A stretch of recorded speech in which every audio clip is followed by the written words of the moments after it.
Michelle Obama. Hi, Mrs. Obama. It's an honor to meet you. Hi, Shayna. You're looking great over there. Thanks for having me. Thank you so much. So let's talk about knitting. How did you learn to knit? Well, I taught myself. It was a year ago in March, right when the whole world was shutting down, and I knew our whole family would be stuck in the house for we didn't know how long. So we just sort of gathered a bunch of things that we thought would be fun to do in quarantine, games and puzzles and paints, and I thought to myself, maybe it'd be fun to try to learn how to knit. I'd never knitted before, so I got a bunch of like beginning knitting supplies, some yarn, some wooden circular needles. And then I got on YouTube and started learning how to do the knit stitch. And I practiced the knit stitch, and I made a garter knit blanket. And I learned how to change thread and all that sort of stuff. And then I started working on the purl stitch, and I did a whole scarf with purl stitching until I got comfortable with the basic stitches. And then it sort of went from there. I was hooked. How old were you when you started knitting? It was 2 years ago, so I was 12. Oh man, I'm a late starter to the whole thing. You got me beat by a couple of decades. Thank you. Well, knitting can definitely be intimidating. What do you find challenging about it? And what's your best tip? It requires patience, right?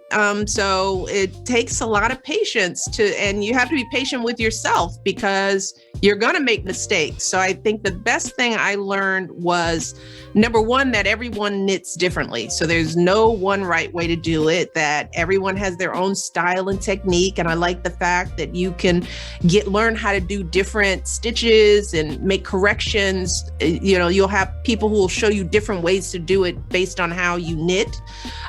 So having patience and also learning how to correct my mistakes, right?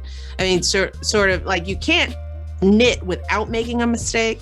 So you have to learn how to not get freaked out when you make a mistake. So once I learned how to pick up stitches, drop stitches, once I learned how to correct stitches that were twisted, it became less intimidating for me to mess up because you can't get through a whole scarf and not make a mistake.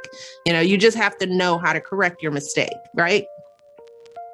Definitely. Those are some really great tips. And I completely relate to the drop stitch trick. I actually learned a great trick for that the other day using a crochet hook, and I thought that was so cool. Yeah, I just got a bunch of new crochet hooks because you need the hooks to match the stitch.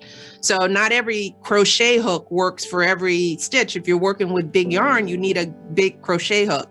So I got a bunch of little bitty crochet hooks because I'm starting to make smaller, more intricate things, and I've got to be able to pick them up with the smaller crochet hook. So I use crochet hooks too.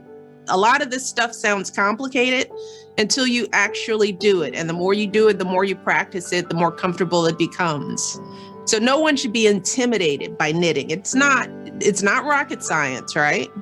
Anyone can do it. It's just you have to have the patience and the desire to take small stitches and turn them into something great. I completely agree. It's just so cool turning a ball of yarn into something that you made. Well, inspiration can kind of be hard to find sometimes. I usually find it when I look at knitting patterns. Where do you find inspiration? The same thing. I mean, I'll think of something now that I know, now that it's summertime, I'm looking at cotton and linen yarns, things that are lighter, so what I do to get inspiration is that I'll look up the kind of yarn and I'll look up different patterns on the internet and see different sweater styles that work with that gauge of yarn and size and all that sort of stuff. So right now I'm working on a cotton sweater. For me, it's a crew neck sweater with a pretty yoke design. And I'm almost finished with that. And I like to test things out on myself on patterns until I get accustomed to it and know that I know how to do it. And then I'll make things for other people.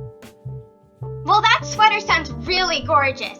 And I completely agree about how to find inspiration. Although you said you're using cotton, even if summer I'll use blanket yarns. I just love cozy yarn so much.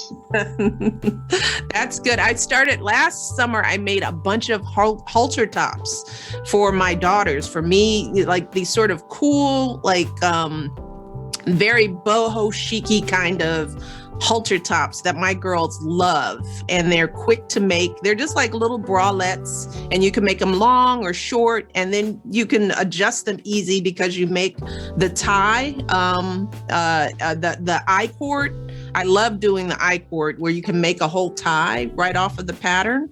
So my girls love those. So I think I'll have a bunch of those on order for the summer again.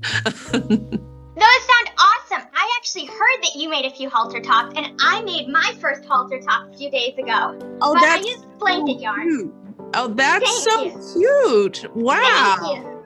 Wow. I used blanket yarn again, but it still Uh-huh. is super comfortable, and I love it. I bet it is. It looks cozy. It's definitely so cozy. I want to try one in cotton and linen, though, like you said. All the yarn types just amaze me. They're just so much fun to knit with. Well, thank you so much for your time, Mrs. Obama. I know Thank that everyone, including myself, is and will be just so inspired by your knitting journey. Well, I'm inspired by you. You are awesome, and you did a great job on this interview. And thanks for talking to me. This was fun. Thank you so much.